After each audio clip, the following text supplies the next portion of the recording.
Since you all are here, we are going to go ahead and get started. So good morning, everyone. I'm Mayor Schulman with the Hartford Foundation's Nonprofit Support Program, and I want to welcome you all to the kickoff of the Board Leadership Program. So glad you are all here. We also look forward to having you with us for the 2 remaining sessions of the program, which are due to take place on November 20th and December 11th. Same time, 8:30 to 10:30, same place on Zoom. So as we mentioned in the reminder, these sessions will be highly interactive with multiple opportunities for you all to engage with your team members in breakout rooms to discuss your governance strengths and needs. So please do keep your cameras on to the extent possible during this session. So we have a number of board members who are joining us today for the program, and I want to extend a special thank you to all of you because we know that you are busy people with other jobs who are donating your time to the nonprofits that you serve in order to make our community a better place, and we really thank and applaud you for that. Very importantly, please take a moment if you know how to do this and rename yourself to include your organization's name, as I have done.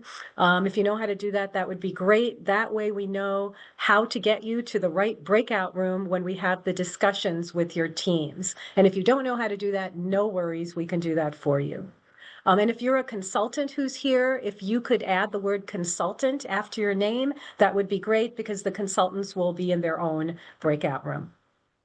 So in order to make these sessions as valuable as possible for you all, we will be sending you a short survey immediately following the session. Please take just a couple of minutes, fill out the survey so that we can use your feedback to make adjustments to the program as we go.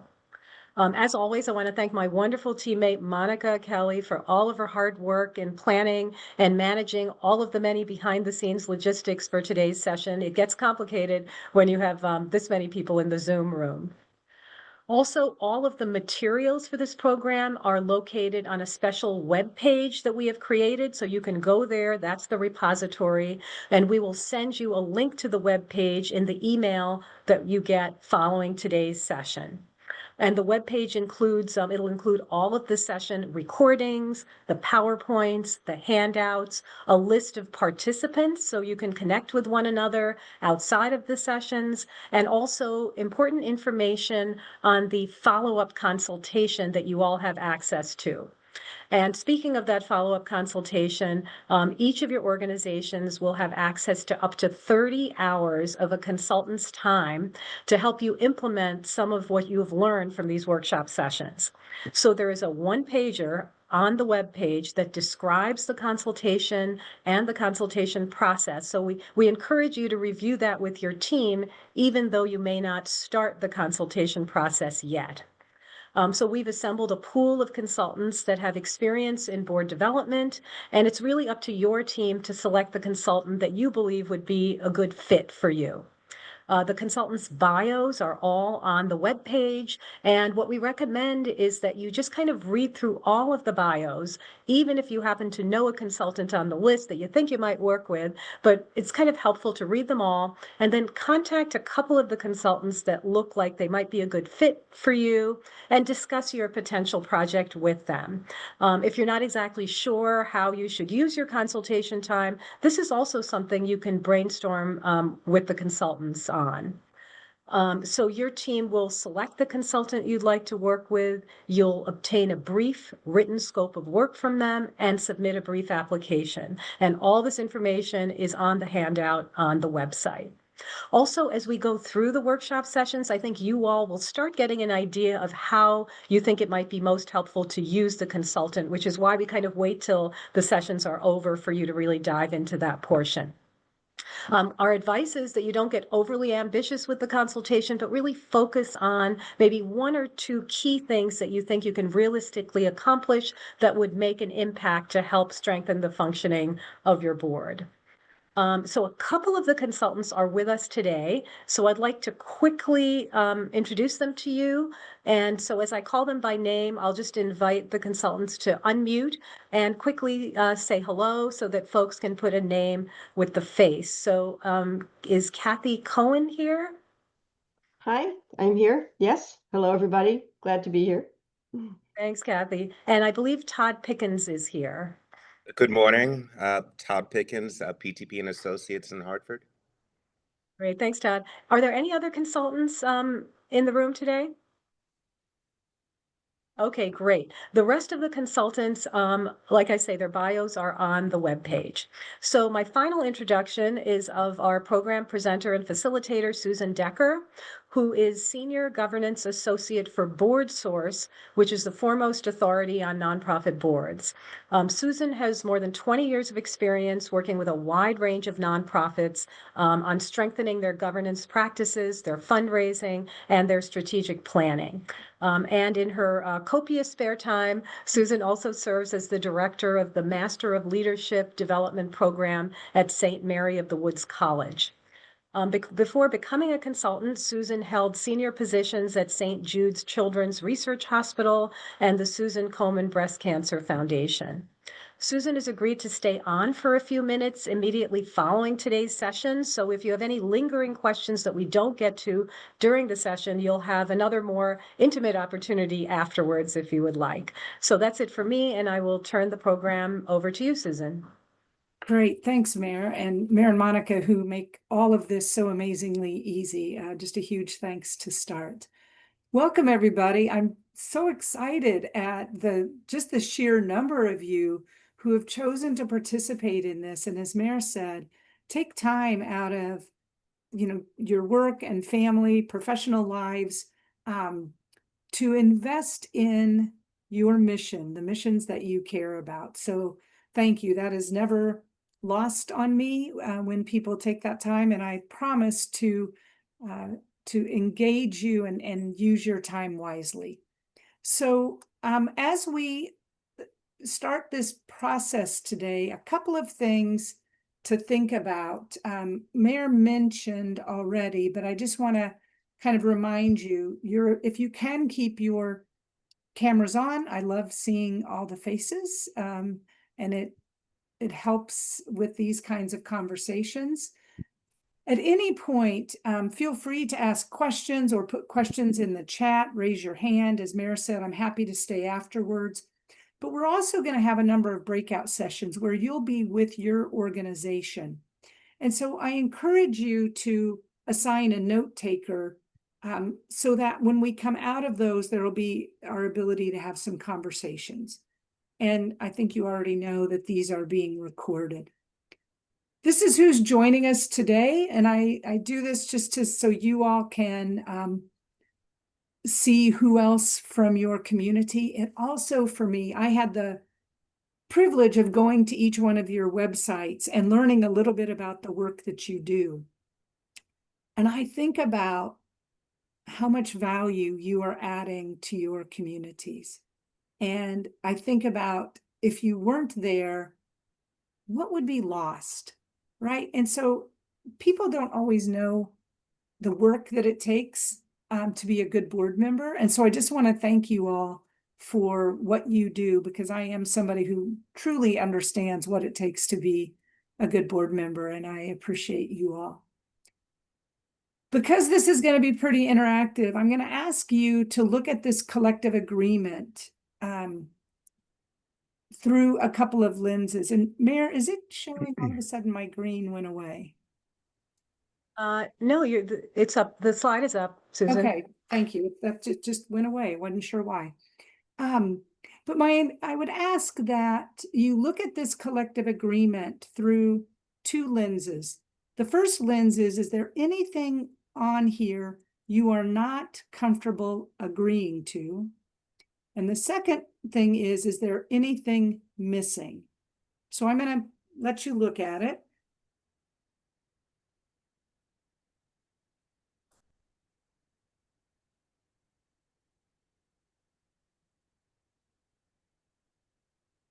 So either with one of the emojis or with your own, thumbs up, if you are comfortable with this, if you're willing to agree with this, I'd love to see a sign from you.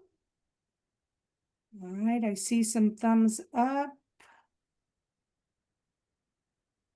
Anything anyone isn't willing or able to agree to? because I'm going to hold you to it. So if there's something you don't want to agree to, now's the time to speak up. All right. Anything anybody wants to add?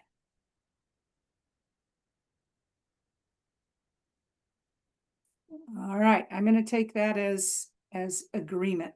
And the last two, I think, are especially important. Finding joy in this work right now, I think, is really important given just the world we're living in, and continue to dream big about what your organization can do. So we're going to go into our first breakout now. And I know you all know each other, but I want you to do two things in this breakout. The first is I want you to share with the other folks a skill you bring to the board or to the organization that we would not know by knowing what you do professionally. In other words, if you're an accountant, you can't say that you bring financial skills into the boardroom, right? So something that we wouldn't know by looking at your resume. And then the second thing is a piece of advice you were given at some point during your life that has stuck with you. So I'm going to make this real easy. The skill I bring, I have more questions than answers. That's the skill I bring, right? And the piece of advice I was given, I'm the youngest of 6. My father told me at a very early age, blessed are the flexible, for they shall not be bent out of shape. And it has served me well, right? So it's that easy. But we're going to put you into your breakout rooms. You're going to have about 6 minutes for this conversation. So for those of you that have larger groups, just time yourself. For those of you who have smaller groups, you get to have conversation beyond that. And don't need to take notes on this one necessarily. All right, Monica, are you ready for me? All right, we're going to go into our first breakout.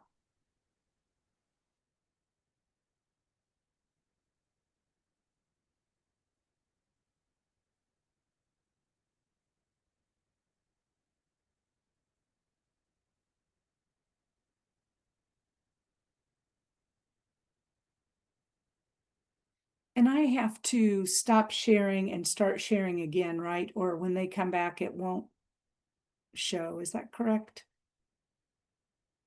I'm sorry, what was the question? Do I need to stop sharing and No, restart? No. It'll catch no, me. you can keep it just like this. Okay. I think it's Teams that doesn't do that. I think Nikanta is not moved. And there's somebody coming into the waiting room. Do you want me to admit them? Or do you want me to wait? Sure, Will Jax? yep, I'll put him in you rise.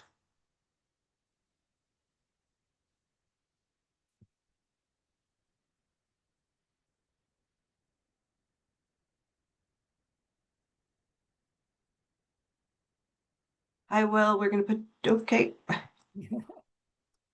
So it's the weirdest thing. You know how so I don't know if you know this, but usually there's a green frame around what you're sharing, and it's not on there. That was all of a sudden it went away. Oh, really? Yours is up, it looks fine. And if you don't want to mess with it, you can just keep it up and not stop sharing when we go into a breakout. Sometimes it's easier for me to see that people are gone, but I'm okay today. I mean, that's easy. It's no problem for me. I can say we can stop now and Mary, you're on mute. mute. Yeah, no, it looked fine, Susan. It never, went away for us. That's just odd. Yeah, yeah. Do you want to try it again and see what it looks like?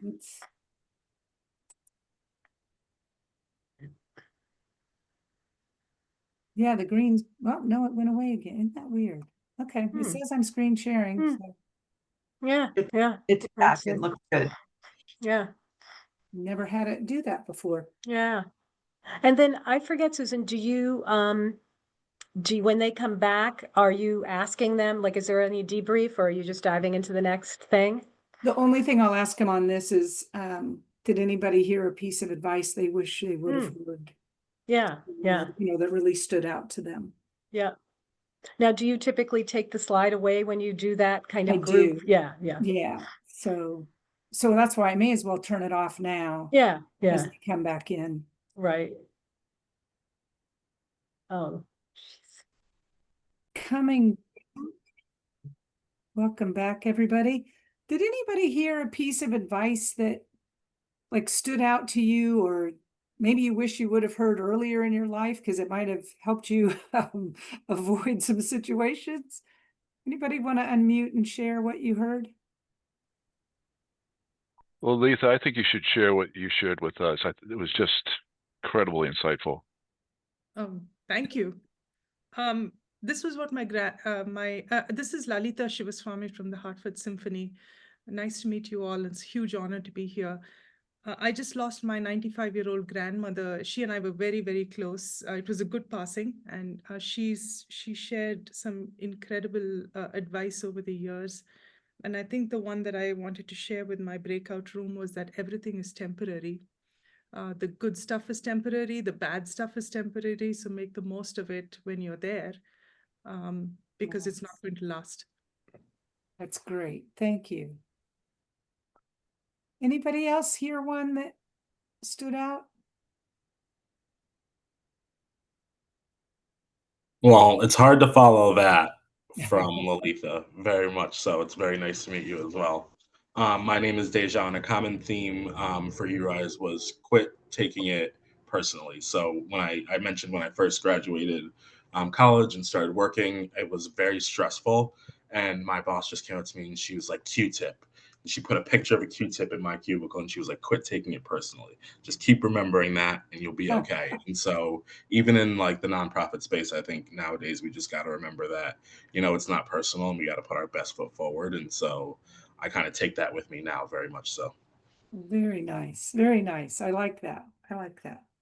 I was up in Ottawa, Canada recently, and somebody, very bravely presented that his mother told him never to eat yellow snow. So always those reminders. All right. Well, thank you for sharing. And hopefully you learned something about skills that you didn't know about each other. And I always encourage us to have those kinds of conversations because oftentimes we kind of relegate skill sets to either what somebody has done professionally or the committee on which they serve. So encouraging us to always take time to dig beyond that.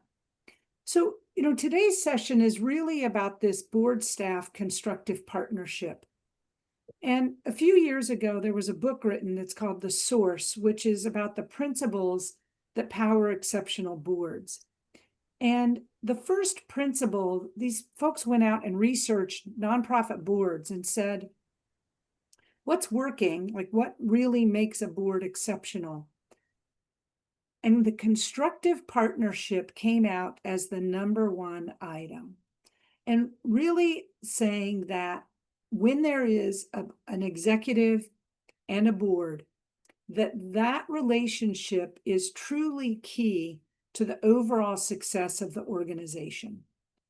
An executive can do their work on their own, but if you've got the right kind of partnership, the board serving as a think tank really can add significant value, right? And so really seeing this as an interdependent opportunity to work together. And so for those of you that are the board members here, when you join that board, what you really are saying at the end of the day is the mission of the organization is what comes first. I come second, right? My own personal interests and ambitions come second. The mission comes first. And so always remembering to make decisions through the lens of the mission becomes important. So then we have this thing called governance, right? And I often say what's really intriguing to me about boards and governance is we often don't even talk about what that means. We just come together and we start governing. And we don't talk about what does governance mean in this particular organization. And I consider the board to be a team, right? It's a team that kind of never practices. We just come together and we start governing. And so taking some time to really ensure we're building that team, building the relationship with our executive becomes really important. So given the times we're in, I think it's really important that as a collective, the board and the executive have some conversations around what has shifted in your external environments. What are the challenges we're facing today that we maybe didn't face a year ago? What are opportunities that we weren't aware of? I think we're looking much more today at being collaborative. How do we work together with other organizations in a time where dollars are maybe becoming more scarce, right? So those kinds of conversations, starting a board meeting with this kind of conversation allows you to ensure that you're connected to each other and to the mission. And we're going to go in, not right now, but we're going to go into a breakout in a moment. So these are some questions you can think about. Also want you to think about the external forces that are impacting your organization, things over which you really have no control, right? And it could be a variety of things when you get to that point. I also want you to think about the internal forces that are impacting your organization. What I always say is history and habits tell us a whole lot about an organization. How you've done things is pretty much how you're going to do things, unless there's, some demarcation where you say, we've got to think about what we're doing. And the question becomes, are your habits worthy of becoming traditions, or should your habits be broken? Right? The way you do things, the way you make decisions, the way you come together, how you hold board members accountable. What are the demographics of your organization's board, right? Geographically, age, skill, anything across the board. And then lastly, what's your reputation, right? Not just what do you think your reputation is, but what do people outside your organization think your reputation is? All right, so that's 3 kinds of things. What's your landscape? What are the external forces that are impacting you? And what are the internal forces that are impacting you? And we're going to go into breakout for this conversation. And you're going to have about 10 minutes for this to really do some discernment around internal and external forces and the landscape. Anybody, any questions what I'm asking you to do? And this is where I would ask that you have a note taker. All right.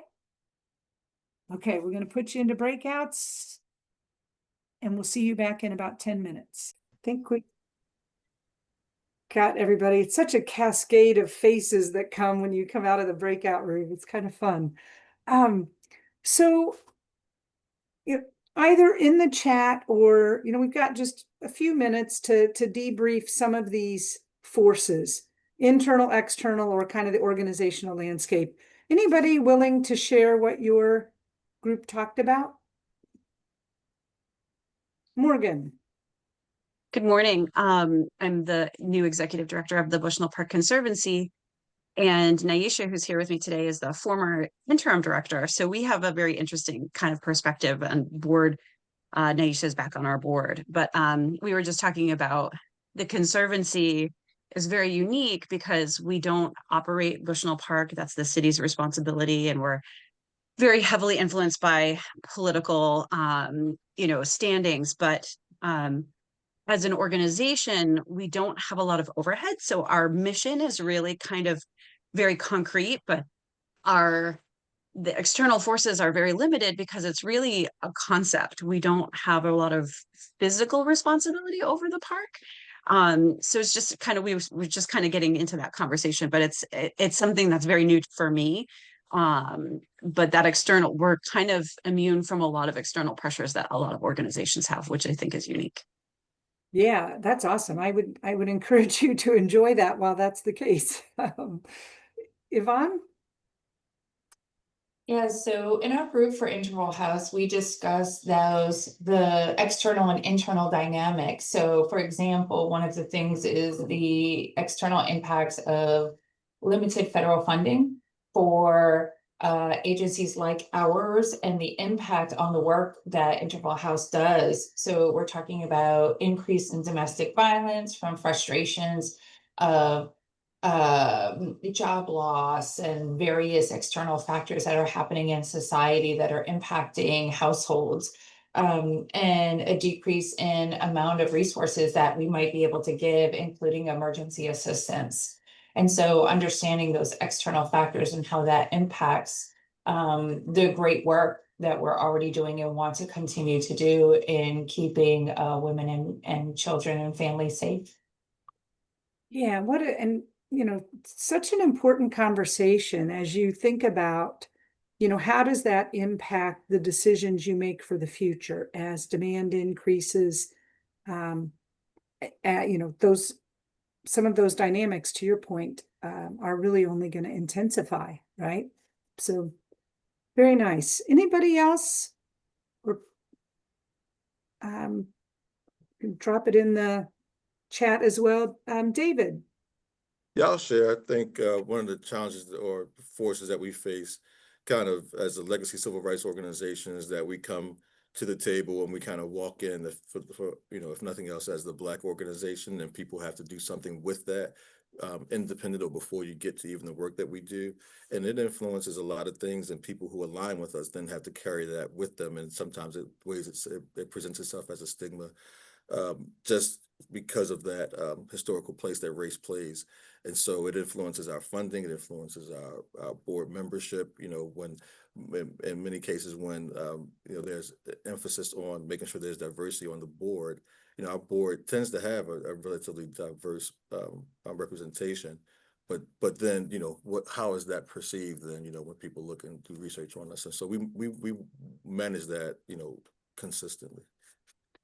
Yeah, and that is a whole other layer that most organizations don't face. So above and beyond the typical dynamics and challenges, that definitely adds a whole nother layer to consider. Thank you for sharing, David. So, I'll share some of the things that from my work with organizations, really kind of across the globe. Some of the things we've been hearing most recently, obviously the economy and what's happening with it, the generational differences in which, how are people joining? Where is your next generation of board members coming from? Where's your next generation of donors coming from, right? Politics, I don't probably need to say any more about that, right?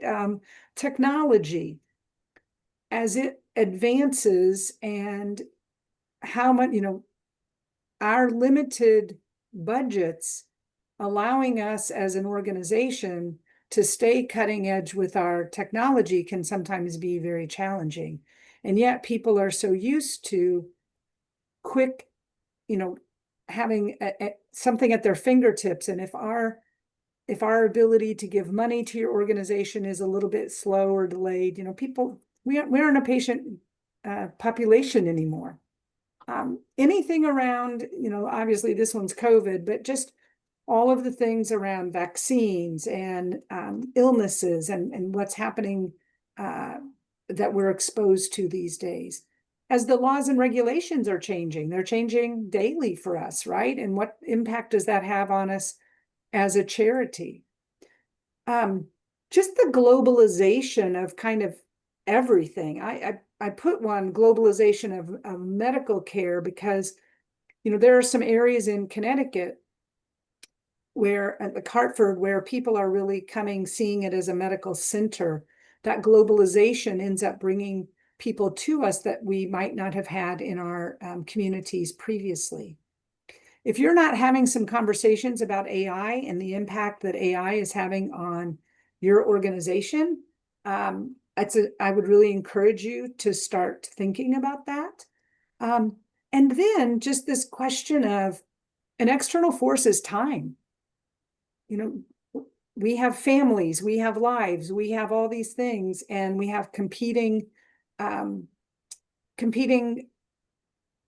challenges for our time and priorities.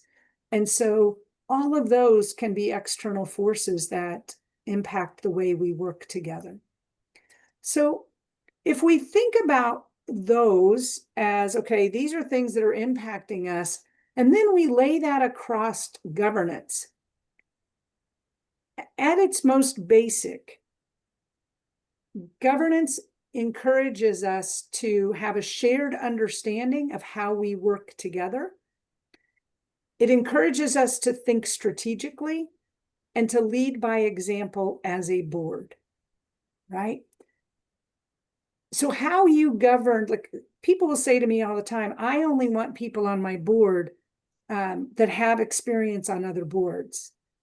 And I always say, why? Right? Because it doesn't mean they were on a good board. It doesn't mean they had good practices. Like give me somebody new and let's develop a shared understanding of governance together. But new or inexperienced or experienced, taking the time to understand how we govern in this organization is really critical. How do we make decisions? What do we see as our roles and responsibilities? What's governance and what's management? And for me, a couple of things that are important is that as an individual board member, you have no authority. Authority lies in the whole, right? So knowing how we come to decisions becomes really important. How do we work together to get ourselves governing, in alignment? And I like to think of it as noses in, fingers out. A board, I think of it as your refrigerator for a second. When you open up your refrigerator, if it doesn't smell bad, you don't even think about it, right? You just get whatever you want out of the refrigerator and go do your thing. If you open the refrigerator and something smells, we, like all of us, we are now like digging, we are trying to find what it is that is making it smell bad.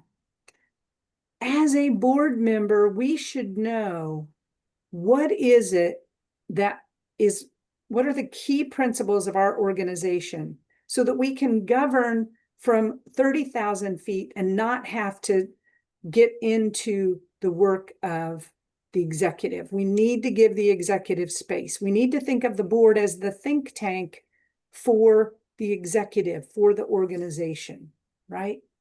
And so as a board member, never questioning, you have a fiduciary responsibility. I'm not trying to give away your fiduciary responsibility, right? But it's being clear about governance versus management or vis-a-vis management, right?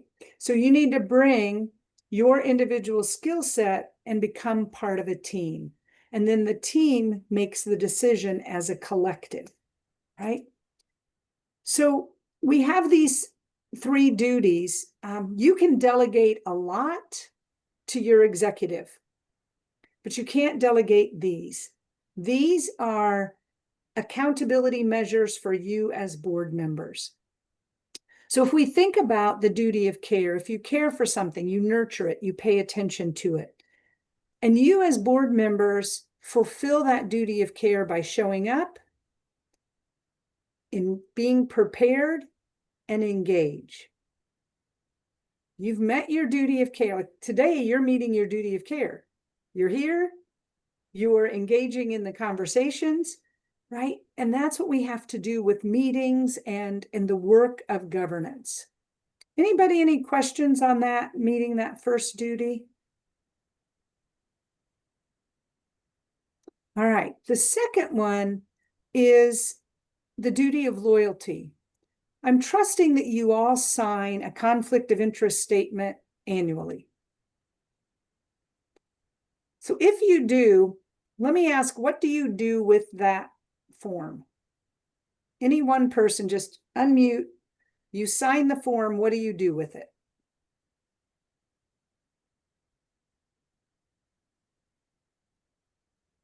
Never think about it again. Never think about it again, okay?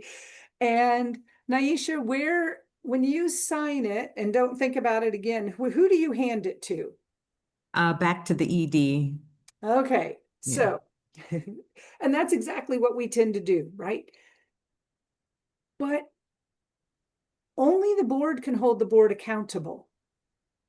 So good is you signed it. Better is that you disclose to each other once a year what your conflicts are or could be. Because then, if Alan has a conflict and we're in conversation, and I don't think anybody intentionally creates a conflict of interest. I think people get passionate and forget in the midst of a conversation. But if I know that Alan has a conversation or has a conflict about this, I can, as another board member, say, oh gosh, Alan, I think you have a conflict with this. Or I could even just ask, is this the one that you had a conflict with? Because then we're going to keep all of us out of trouble, right? So sign it, share it with each other. That's better. And then the best is recuse yourself from the conversation and make sure you put it in the minutes that that person has recused themselves, left the room, conversation ensued. So Alan left the room at 9:23. We finish at 9:25. We put in our minutes that he came back in at 9:25, right? So that loyalty. It's also about loyalty to the decisions that are made in the boardroom, loyalty to each other. Hey, Susan, sorry to interrupt, but a question in the chat is, could you give an example of a typical or a common conflict of interest? Yeah, so the one that we probably see most often is it might have to do with accounting or auditing. So an accountant is serving on the board, and their company is also involved either in the finances of it or an auditor coming from an audit firm. And so just having to step out of that situation, if that makes sense. I see heads nodding. Does that help? Yeah, thank you. Okay, great. And thanks for the question. But the thing about that duty of loyalty is we have a duty of loyalty to each other as board members, and we have a duty of loyalty to the decisions that we make in the boardroom. So if Millie voted no on something, Mindy doesn't get to go out and tell the world, we decided on this, but Millie really didn't want us to do that, right? We need to keep, if you want to ruin your reputation, go tell people what happened in your boardroom, right? So that loyalty to each other. And then the last one is the duty of obedience, right? And we've got some things that we need to be obedient to, that whether we like, a lot of us don't like that word obedience, but our bylaws first and foremost. And as I'm sure the other consultants that are on this call, we have heard every excuse in the book for why an organization didn't really follow its bylaws, right? So it's, oh my gosh, we couldn't possibly go on without Will, even though we have term limits. Will's been on for 30 years because Will could never be replaced, right? Or, we were supposed to only spend the money over here, or excuse me, have a committee who makes decisions about this, but it was just easier for us to do it this way. So whatever your bylaws say, folks, that's what you got to pay attention to. You have a responsibility to be obedient to those. Things like filing the 990, excuse me, state laws, federal laws. So it's just do the right thing, right? That's part of what we need to do. Susan, quick question in the chat from Bob Yep. is, can you differentiate between conflicting interests and code of ethics? So we can have conflicts of interest. We just have to mitigate them, right? But a code of ethics would be what you all establish as the values and ethics of your organization. So in the fundraising world, Association of Fundraising Professionals has a code of ethics for fundraising. Many organizations embrace that code of ethics. So then you're being obedient to that. I don't know if that answers the question. It's probably a longer conversation, but we just went through a process at the Hartford Symphony where we embedded conflicting interest into our bylaws. And I would offer that up to anyone on this call if they'd like to get a copy of that. But it doesn't cover all of the things that belong in a code of ethics. But we're not sure that the code of ethics really belongs in the bylaws. So it's a governance, it's a kind of a nerdy governance question. Those are my favorite kind. So usually you wouldn't embed the code of ethics directly into the bylaws. That would be an ancillary kind of code and policy. But it doesn't mean you can't. I just wouldn't usually see it done that way. But I'd love to take a look at yours at some point. So it's a love to have you take a look. Yeah. We'll follow up. Great, thank you. But the reality is, folks, if you're going to get in trouble with your state's attorney general, it's going to be around these three things, right? And if something goes wrong, they're going to come back and these are the board's responsibilities. Okay. So within that concept of roles and responsibilities as boards, there's setting direction, ensuring resources, and providing oversight. Those are the three main roles. And then underneath it, you have these 10 responsibilities. And how they play out in your organization is the part that, how do we really ensure planning? Those are the conversations that over time, you need to have shared understanding of governance. I just was with a board yesterday. If you look under ensure resources, build a competent board. I met with a board yesterday that the executive director does all of the recruitment and decision-making on who's going to serve on that board. Well, I would suggest that's not appropriate, right? It is the board's job to build a competent board. Now, you need to include the executive, but that ensuring that people have a shared understanding of these becomes important. If we think then, we had those items for the board, then here are the responsibilities for the executive, right? So again, 10 things that are the responsibility of the executive. And that's the bottom right, serving as the conduit between the board and staff, right? That's the taking the information and decisions that the board makes and bringing it as a conduit to the staff. But it becomes important that the executive not say, the board's making us do this, right? If we want to build that relationship, it's really being that positive conduit. But let me ask you, as you look at these 10, is there anything you see missing?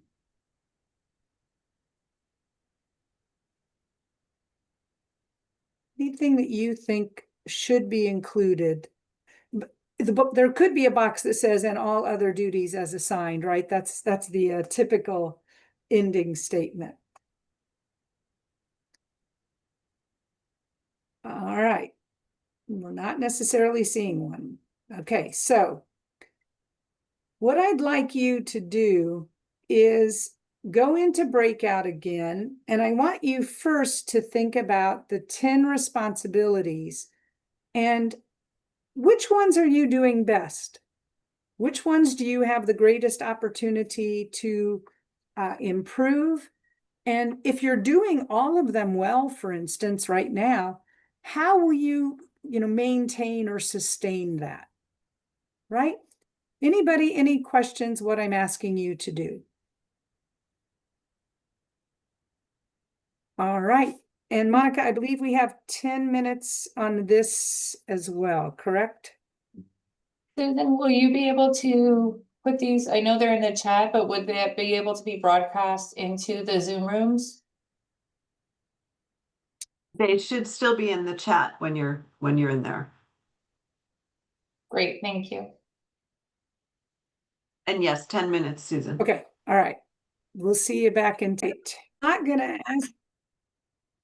am not gonna ask you to share specifics here, but I want to ask some general questions, which is, as you thought about those 10 responsibilities and thought about, what you did well and where you had the greatest room for improvement, talk to me a little bit about, was there shared perspective across your conversation, or did board members have different perspectives on what you did well and where you had the greatest opportunity for improvement? Susan, I can Please. jump in. Hi, Luis Perez from Mental Health Connecticut. We definitely had agreement across the board. No pun intended. And I think that the biggest strength was the feeling that when you juxtapose both the exec's responsibilities with the board, it's a true partnership that we have accomplished, and are always being cognizant of making sure that we're supportive of each other, right? And one note for others is that in our bylaws, I'm the exec, and I'm not just an ex officio member of the board, but I'm also a voting member of the board.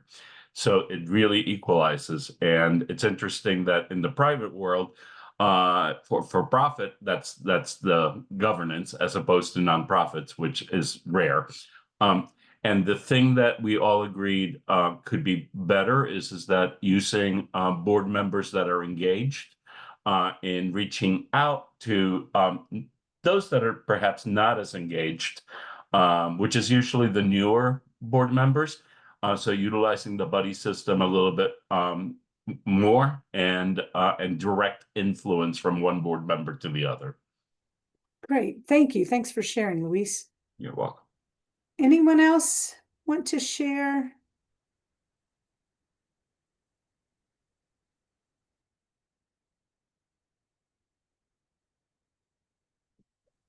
I can share a little bit. Oh, sorry, Susan. Naisha and I talked a little bit about sort of the power of reaffirming the mission on a regular basis, using that to kind of sort of in an AA or NA sort of situation, is to kind of state that, take a little bit of time at the beginning to restate that mission, to kind of reiterate and get that as a mantra to kind of remind ourselves of. That would be really powerful, I think. Nice. Yeah, and it's that shared governance, reminding ourselves, here's why we're here. Let's show up for this, for this mission. I'm just going to show you quickly two things here. There are so many of these opportunities that as you end up working with a consultant, that you could have some deeper conversations and, how do we advance this? But I want to share this nonprofit life cycle, and it's also in the portal for you, right? So it's available there. But taking some time as a board and executive to think about, where are you on the life cycle within individual elements? So we'll oftentimes say, gosh, our board is mature. But the question would be, but is your brand mature, or is your revenue mature? So very rarely will these all align when you start looking at individual organizational elements down this vertical. And so for me, part of the question becomes, where is your governance? Because oftentimes if you think about, we go from this idea to we put a mission together and we're a startup and we're flying by the seat of our pants. We don't really know what we're doing. And oftentimes we're small. So the board is oftentimes doing the work of the organization. And the question becomes, as we grow and our professional staff grows, are we stepping into the kind of governance that we need then, right? And so just so you know, I'm not expecting you to be able to read this at all, but I want you to see that you will have available to you descriptions of each one of these. But I often encourage people to have the conversation first with it blank, so you can start thinking about where do you put things, and then start reading a little bit behind it. But this is an activity, again, with a consultant or with your board. At a board meeting, you could pick one element and have people think about it ahead of time and come in and have the conversation. But this life cycle, I think, does a really nice job of helping us track, where should we be? Where should we be headed? Okay. So when we think specifically about this partnership, and I appreciated what Luis was saying around, knowing who does what and how do we do that work together, it really is about a balance, and it is about supporting each other. One of the board responsibilities, it says it straight out, supporting and evaluating the executive. So it's the board's job to support the executive. Now, I'm not asking you to do it blindly, because if there's if the time comes during an evaluation that you say, well, we can no longer support this person, then you go back to ensure resources and select an executive, right? But it's this balance. Do we know who's doing what? And so just the reminder that the board is at that 30,000-foot level, and you're accountable to the public trust, and your executive is at the getting it done level and is accountable to the board. So it's the difference between immediate responsibility and ultimate responsibility. And if we think about a partnership, right, I would suggest that these two folks don't have the same mission, right? They don't have the same goal. They're not focused on the same thing. But you also notice how much Lucy loves what she's doing, right? So then tell me what you see in this picture.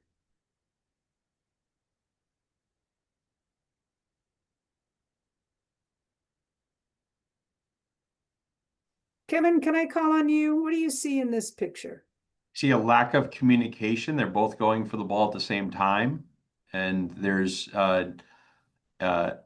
not really a consensus on who's in control or who's leading the situation or taking control, in this case, hitting the ball.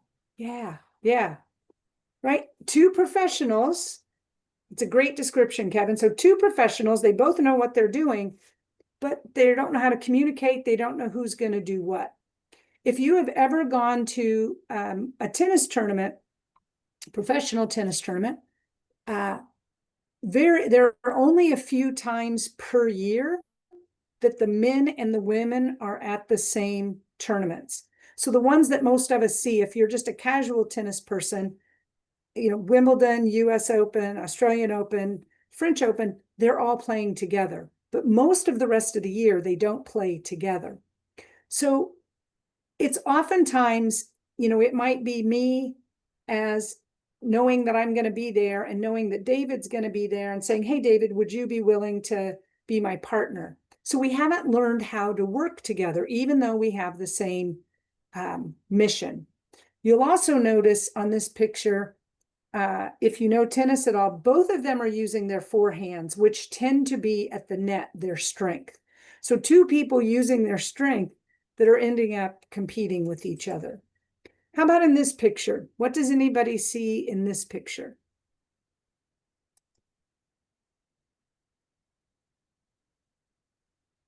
Support, being, behind the person, making sure if something was to happen, if Serena was to miss, she'd be behind to catch the ball and kind of recover on her behalf, but giving her the space to take the shot. Perfect, right, Jenna? That's it. And then the next piece of the question is, so if for those of you that don't necessarily know these two, Serena is the one at the net that's hitting the ball. The person to the right is her sister Venus. So, they've known each other. They know how to work together. But what else is Venus doing? She's watching what's happening all around so that she has understanding of the environment. Yeah. I was also going to say she's anticipating. And she's anticipating. So she's paying attention, and then her feet are taking her to where the ball's going to be next. Okay. So if we think about this in terms of the board and the staff, in this instance, I would say Serena, the one hitting the ball, is the executive. Right? And now the board sees that it's going fine and starts moving to think about what's next. So we don't need this, total inside view. We know what looks right, and then we move on to thinking about what's next. And so, Susan? Yes, sir. Just one other thing, that Venus on the right, while she's doing things really well, it's not 100% well, because at that point in the point, she should already be looking at her opponents across the net to see where they are. Yeah, and right, and this is a snapshot in time, so we don't know if she did, but it's a great point, right? But it is that anticipation, knowing what is out there. And Alan, that's a great point, because then it's you as board members having a sense of what's happening outside the organization that you can bring to the organization, right? Having that sense of what else is out there. I love that perspective. Thank you. Very nice. If we think then about specifically the board chair and the executive, where that partnership really has the finest point, is, each having some responsibility here and responsibility around the same concepts, but distinctly their own, right? But so we're both going to represent the organization with certain audiences.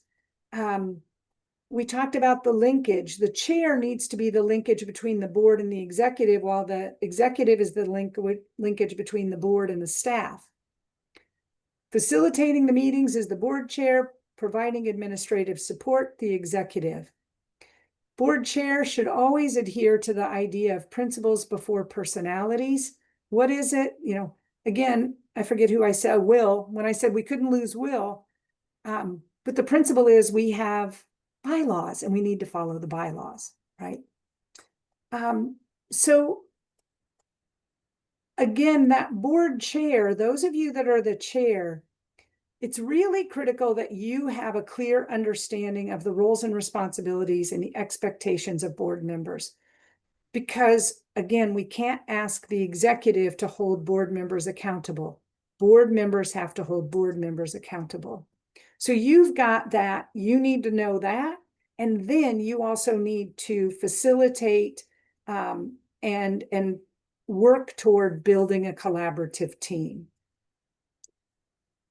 This is a tool that's in the portal as well. Encourage you, anytime there's a transition, to think about utilizing a leadership communication questionnaire that helps both the incoming chair and the executive start developing shared understandings of how we're going to work together. So that's available for your use. And it includes questions like this, right? So you can see them a little bit better. But don't just assume that the new chair wants to do the same things the same way. Just build that connectedness. So let's ask at the highest level here, what are some things that you think make a good team?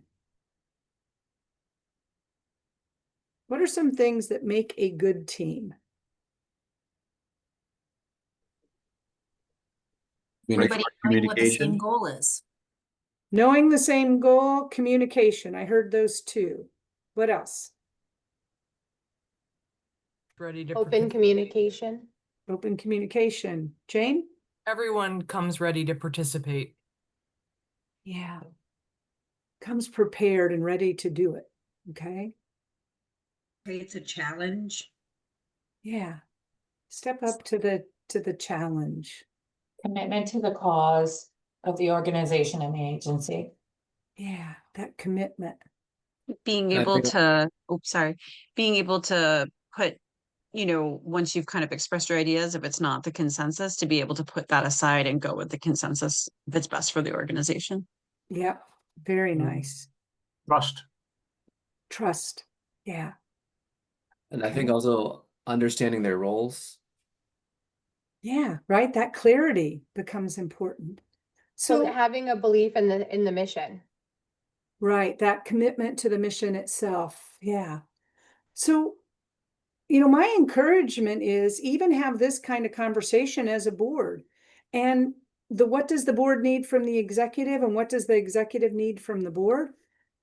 Have that conversation. And as new board members come on, make sure that they have an understanding of that collectively. Okay. And so if we think about governance at the 30,000 foot level and management at the, on the ground level, we all understand that the board owns the decisions at the governance level. But let's be pretty clear that you would be remiss if you weren't gaining the insight of the executive before you made those decisions. And by the same token, the executive owns the decisions at the management level, but for the big picture questions, they too need to bring in the insight of the board. And then there's this partnership area, right, where there's shared decisions. And this is where we sometimes run into challenges because we haven't clarified that. Going back to what Logan just said around make sure we know roles, who has what, have clarity. So we're going to do one more breakout here.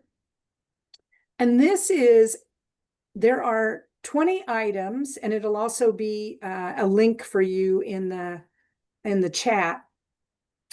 But the question becomes, who has accountability for any one of these items, for each of these items? And so when I say accountability, the question is, if it doesn't get done, who should be held accountable? The board, the executive, or did we have a shared responsibility so we're both responsible? Okay, so here are the 20 items. I wanted you to see it before I put you in breakout. And all you have to do is put a number. If it's, I'm going to give you one. Number 2, hire the executive. We're going to say that belongs to the board. Okay, so all you need is a number 2 under the letter B.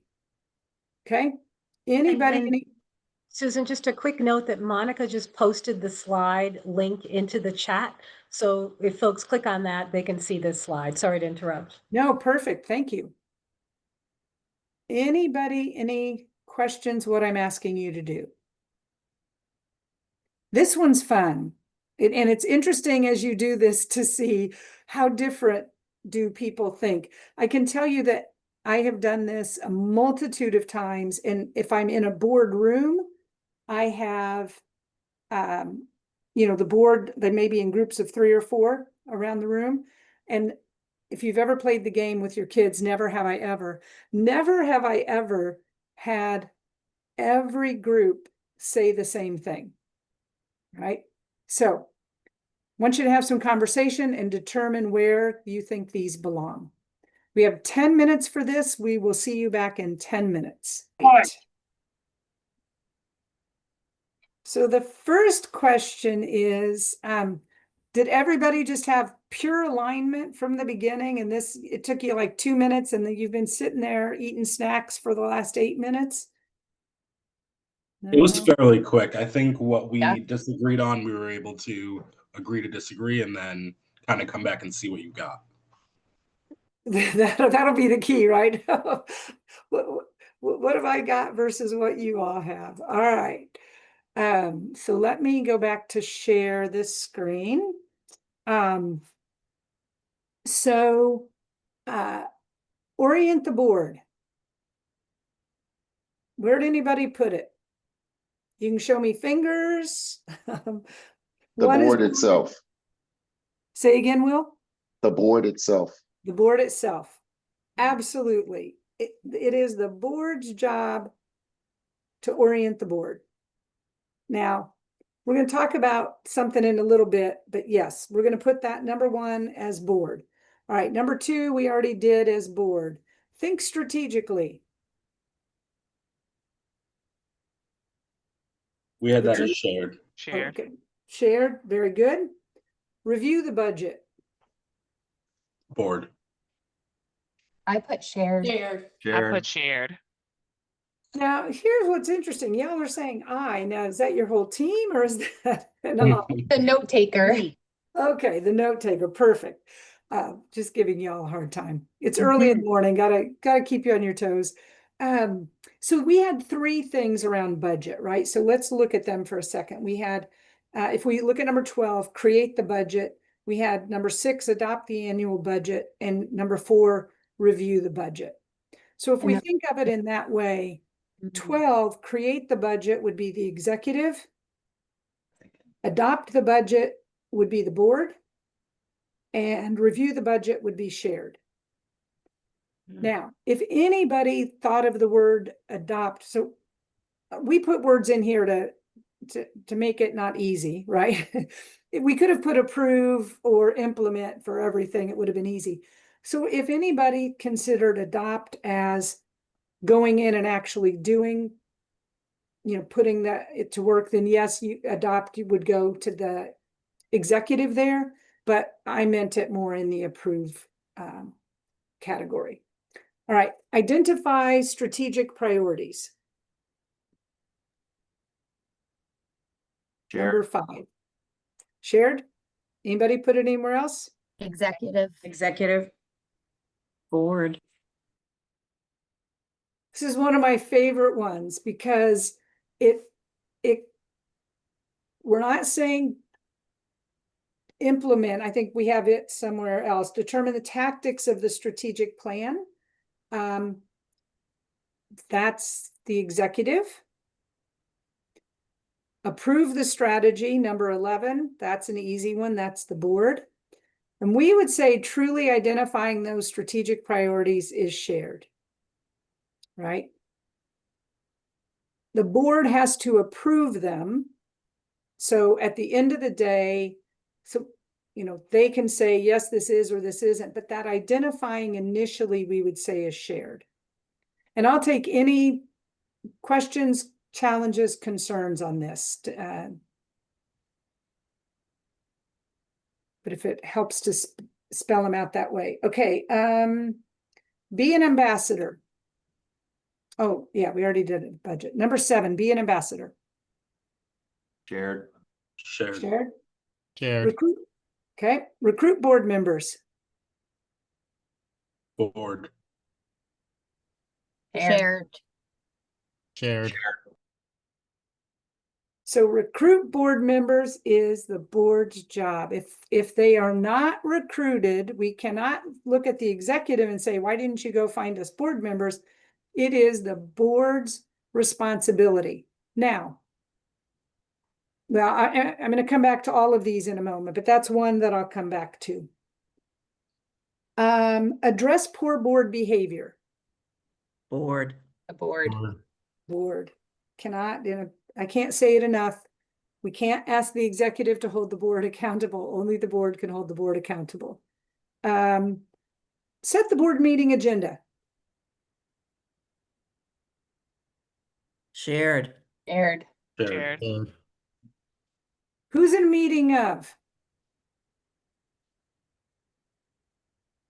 The board. members. The board. It's the board's responsibility to create an agenda. And again, this is another one I'm going to come back and touch on in a moment. So if it doesn't get done, we can't say to the executive, why didn't you get an agenda done? It's the board's responsibility. All right. We'd already did approve strategy. We already did create the budget. Hire staff, number 13, hire staff other than the exec. The executive. Executive. Develop programs. You went back and forth on this. I said shared because essentially, depending on your program, like for us, for example, we have a social enterprise, and to develop that, we needed the board to weigh in very heavily on that, not just the executive director. And so I think that depending on your situation, that can be a little bit dynamic, but for the most part, it's shared. So, and is it Dejan? Mm-hmm. Okay, so thank you, because here's part of what happens. Every organization is unique. There are some of these that are non-negotiable, right? Like hire the exec, review the exec, that sort of. Some of them are non-negotiable, but some of them do become really as a result of your own organization. So the only thing I would say on that is that at the end of the day, the actual building it out probably falls to the staff, but shared in the creation and thinking it through.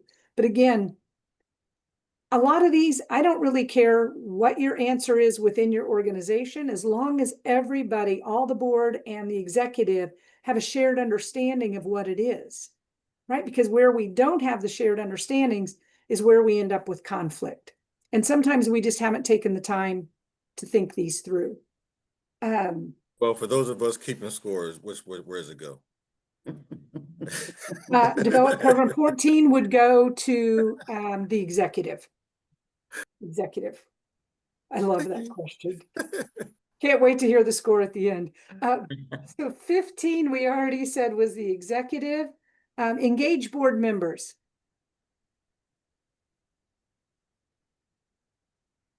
I said shared. I had shared. We had shared as well, I believe. So this is another one I'm going to come back to. It really is the board's job to engage the board. If the board isn't engaged, that falls to the board to have the conversation, right? But we're going to talk about it and a few others in a moment. Ask insightful questions. I put shared. Well, we Shared. put shared. Shared. Absolutely shared. Shared. Review the exec, number 18. Board. Review staff other than the exec. The exec. Executive. And fundraise. Shared. Everybody. Everybody. Awesome. Now, I'm going to show you something that we didn't talk about. There is something that is added here, which is shared by practice. And Dejan, that's, in your instance, develop programs might go there. But across the board, so orient the board. If the board doesn't get oriented, we should be holding the board responsible. But you can't really have an orientation without the executive and staff involved. Does that shared by practice, does that make sense? Yes. Yes. I don't mean it to be confusing. So same thing, number 8, recruit board members. So a lot of it where you all said shared, and I was like, hold on, like it's still who's accountable. If board members aren't recruited, we should be looking at the board, not the executive. But if you aren't involving your executive in the recruitment of board members, then you're not doing it right. Right? Does that make sense? So, and then number 10 was set the board meeting agenda. Board chair, that's your responsibility, but you can't really build an agenda without the executive being part of that conversation. And oftentimes it's the exec. Oh, go ahead. I was just going to say, I think some of the nuances, we were talking about some of these sort of with regard to like the RACI model, because it's like, who's responsible, who's accountable, who's consulted, who's informed. I think how you answer these questions sometimes depends upon sort of the nuance of how you're assigning responsibility. Because I mean, even Orient board, I mean, ultimately the board responsibility, but that doesn't mean that you don't want to engage with the exec in how you do that. Exactly. And that's what that shared by practice section means, Jane, is you can't do it. So it's accountability versus how do we really make it happen? And the last one on that was the engage board members, right? If board members aren't engaged, we need to be talking to the board about it, but the executive is creating those opportunities as well. Questions, thoughts, challenges, concerns? Morgan. So can you talk a little bit, Susan, about how you help transition this thinking?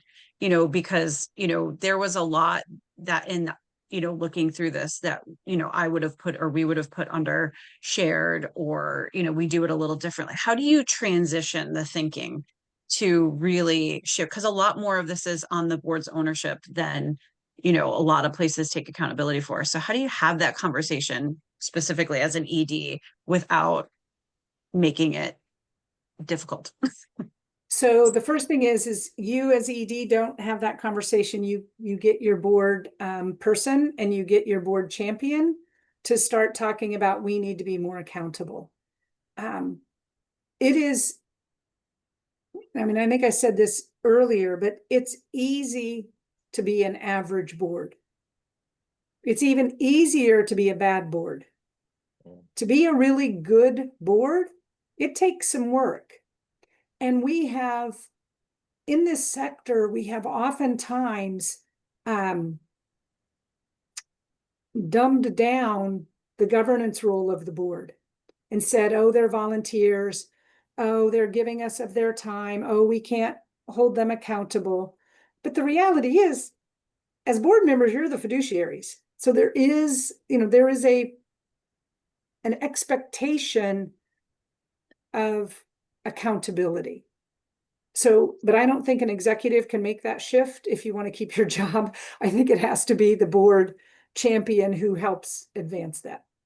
And Susan, if I could just add that that's one of the things, Morgan, that the follow-up consultation can be used for, is that you have that kind of unbiased third-party person who's there to sort of help you make shifts to the board that will allow the organization to be successful moving forward. So great thought about one potential use of the consultation. Yeah. One quick question for you, Susan, before you leave this topic. Sure. Just for context, can you give me some idea of the benchmark organization, and I'm talking particularly about size that you use to develop the answers to this study, and I'm particularly concerned about that ratio of staff size versus board size, and we kind of covered this earlier about who's doing what, and I think the size of the organization really does impact on how a lot of these roles and responsibilities are assigned within an organization, meaning a large one versus a small one.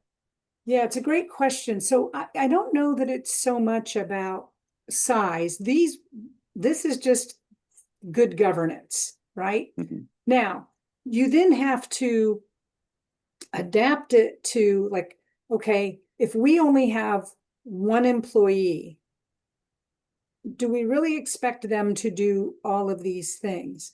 What it is, it's still a question of where does the accountability fall, but how you then put it into practice means that, so a smaller, newer organization is probably drawing the board into much more of what's assigned here to staff, because you don't have enough staff to do it. So to Mayor's point, with your consultant, you can look at this and you can look at that life cycles and start seeing, okay, where are opportunities to move things? I just had a board the other day that is pretty understaffed. And so everything feels overwhelming. And so we spent some real time, like, what are the responsibilities that the board can continue to help with And what are the responsibilities that if we could add at least one staff, what could they take on? So I think you're asking all the right questions, Will, because this becomes what does it mean for our organization? And yeah, go ahead. Yeah, and isn't there a difference between being invited to contribute and having a voice versus being accountable? Exactly. Exactly. Very good point.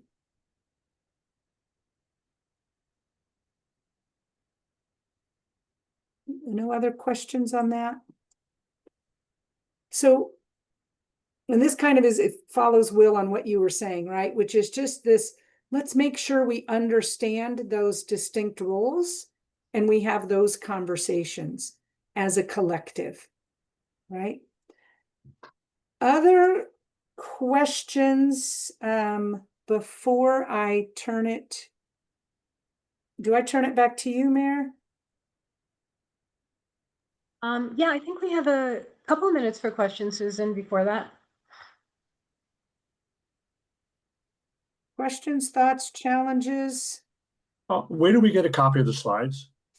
Yeah, so that was my mistake. Do not hold, I don't hold Mayor and Monica responsible for that. That was my mistake.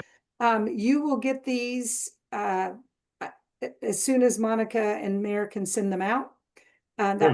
So for the next sessions, you will get them ahead of time. So that was, again, I own that. I don't want them to be, don't ding them from that ding me for that.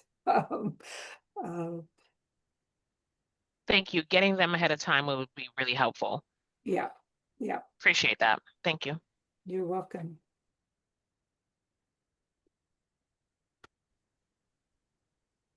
Okay, well, we have 2 more sessions. So, oh, go ahead, Susan. Were you gonna? Oh, no, I was just putting them up for you. There you go. Yeah. So yeah, we hope this has been helpful to you all. Thank you so much for spending a couple of hours of your morning with us. We, again, know how busy you folks are and appreciate the time that you're devoting to these. As we mentioned, we'll send you an email. There'll be a link to the webpage. The webpage has all of the information on the program, the slides, the recordings, the information on the follow-up consultation. I'm glad Morgan and others sort of asked some questions that might get you thinking about, so how might we use this time with our consultants? So keep kind of noodling on that. Please fill out the survey. It's not real long. It's very brief, but it'll help give us a sense of what worked well and what adjustments we might make to the remaining 2 sessions. So again, thanks everyone for being here. We'll see you on November 20th. And if anyone wants to stay on for a couple of minutes to ask Susan anything additional, please feel free to do so. Otherwise, we will see you next time. Thank you.